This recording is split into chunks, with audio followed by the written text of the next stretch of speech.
Gente, olha só. Agora a gente tem aí uma função, tá? O domínio dela real e o contradomínio real. De boa. Só que olha para cá, olha para a lei de formação dela. Na verdade são duas, né? Uma que funciona para quando x é menor ou igual a 2, que aí você usa menos 2x mais 3, e a outra para valores de x maiores do que 2, onde você vai usar x ao quadrado. Essa é uma função que a gente diz que ela é definida por partes, né? Em uma parte dela, você vai fazer o menos 2x mais 3, vai ser regida por isso aí, e na outra parte pelo x ao quadrado. Então eu vou colocar aqui, vou nomear isso aqui de sentença 1 e aqui de sentença 2, tá? E ele vai pedir para a gente determinar o valor da função para x igual a 5 meios e o valor da função para x igual a menos 3. Isso aqui a gente obter a imagem, tá? A imagem de menos 3 pela função f de x e a imagem de 5 meios pela função f de x também, tá? Então, na letra A, o que acontece? A gente tem que analisar o x. X é igual a 5 meios na letra A, né? E 5 meios é maior do que 2. Logo, usamos a sentença 1.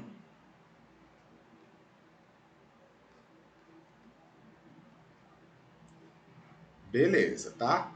A sentença é 2, né? Desculpa, sentença 2.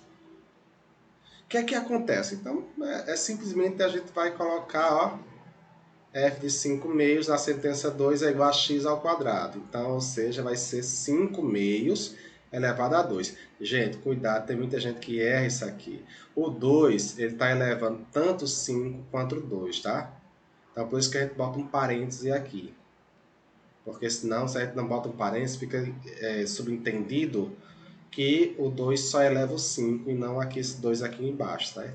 Tá bem, para a gente discutir isso aí, esse expoente aí, ele baixa tanto para o 5 quanto para o 2, né?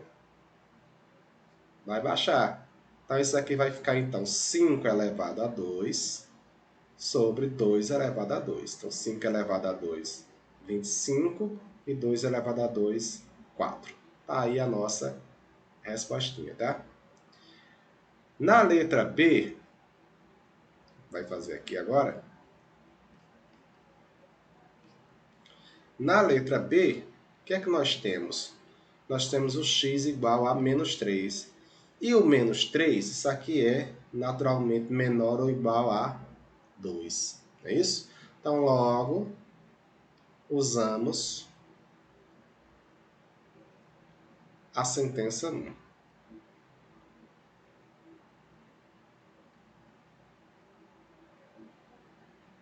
Ok, então, f de menos 3 vai ser igual a menos 2 vezes o menos 3. Então, cuidado aqui, ó.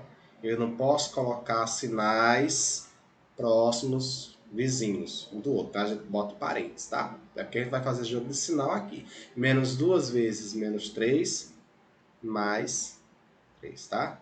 Então, f de menos 3 é igual a número negativo vezes o número negativo, menos por menos é mais 2 vezes 3, 6, mais 3. Ou seja, o f de menos 3 é 9. Gente, o que é que quer dizer isso então, tá? Quer dizer o seguinte, o menos 3, que é o x, ele está se associando com o 9, que representa o y. Então, o 9 é a imagem para o x igual a menos 3. E aqui o f de 5 meios, ou seja, quando o x é 5 meios, a função associa o valor de 25 sobre 4. Tá? Que é a imagem, né? A imagem de 5 meios pela função f. A imagem de menos 3 pela função f. Então, gente, é o seguinte. Para a gente falar um pouco mais sobre o domínio, é o seguinte. A gente, novamente eu repito, para a gente caracterizar uma função, a gente precisa de 3 coisas: domínio, contradomínio e uma lei de formação para ela, tá? O contradomínio não é um problema, porque a gente pode sempre adotar como sendo o conjunto dos números reais, que até aqui para a gente é o que abrange todos os números que a gente conhece, né? Vamos desconsiderar aí no ensino médio os números complexos, tá? Então, contradomínio pode deixar reais, sem problema nenhum. Agora, o que acontece é o domínio. Às vezes, o que dá o problema é o domínio, tá? Como é que a gente pode determinar o domínio? O domínio seria o conjunto, o maior conjunto possível de todos os valores de x, maior não, eu diria mais abrangente, tá? Eu retiro essa palavra maior, seria mais abrangente. É o conjunto mais abrangente de valores de x, que o x pode assumir, tá? Então, por exemplo, nesse exercício aí, estou pedindo para a gente determinar o domínio dessas funções, letra A e letra B. O que é que acontece? A ideia é, sempre a gente vai considerar inicialmente que o domínio é o conjunto dos números reais para essas funções. É o mais abrangente. Só que aí depois vai ter que vir as exceções e algumas funções, como por exemplo nessas duas aí, tá? Por exemplo, na letra A, a função f de x é 1 sobre x. Ou seja, ele pega cada elemento do domínio x e transforma ele em 1 sobre x. Mas onde é que está o problema? Olha, quando x for zero, essa função transformaria no valor 1 sobre zero. Só que 1 sobre zero, essa divisão não existe, né? Se você pegar a calculadora 1 dividido por zero, ela vai dar erro. Essa divisão não existe.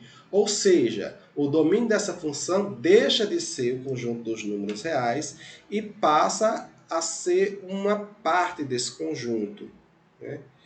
Porque ele vai ter uma exceção, x igual a zero não está definido. Então isso aqui, ó,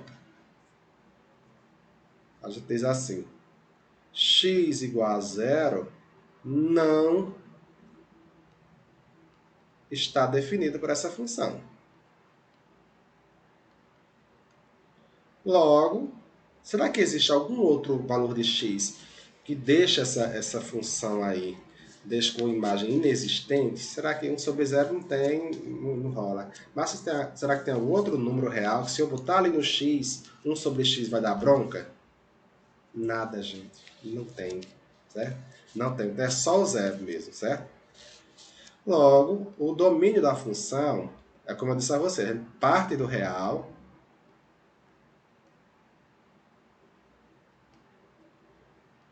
Será isso aqui, ó, domínio igual a os reais menos o valor zero. Conjunto dos reais menos o zero. Ou o domínio, posso escrever assim, ó, reais com asteriscozinho aqui em cima, dizendo, olha, são todos os números reais, à exceção do próprio zero, tá? Na letra B, a gente também vai pensar assim, olha, inicialmente todos os números reais são possíveis aí, né?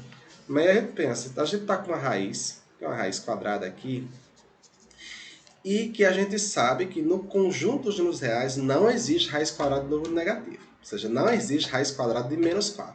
Não existe raiz quadrada de menos 32. Não existe. Não existe.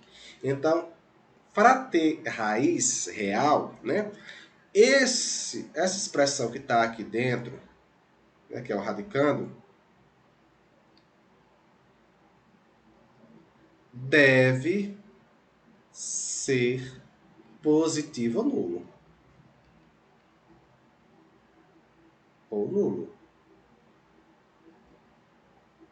Então, ó, o domínio aqui vai ter, então, x menos 3 tem que ser maior, que é o positivo, ou igual a zero. Bota esse tracinho aqui embaixo, né? Para resolver essa equação é bem simples. É como se você estivesse resolvendo uma equação mesmo. Então, fica x, nesse caso, né? Maior ou igual, passo menos 3 para o segundo membro, x maior ou igual a 3. Então, o domínio é esse aqui. Domínio é o conjunto dos x pertencente aos reais, tal que x é maior ou igual a 3. Se eu pegar qualquer valor que seja menor do que 3, vai dar bronca. Pode pegar aí. 1. Vai ficar raiz de 1 menos 3 menos 2. Raiz quadrada de menos 2. Não existe. 0. Raiz quadrada de 0 menos 3 menos 3. Raiz quadrada de menos 3. Não dá. Não dá certo, tá?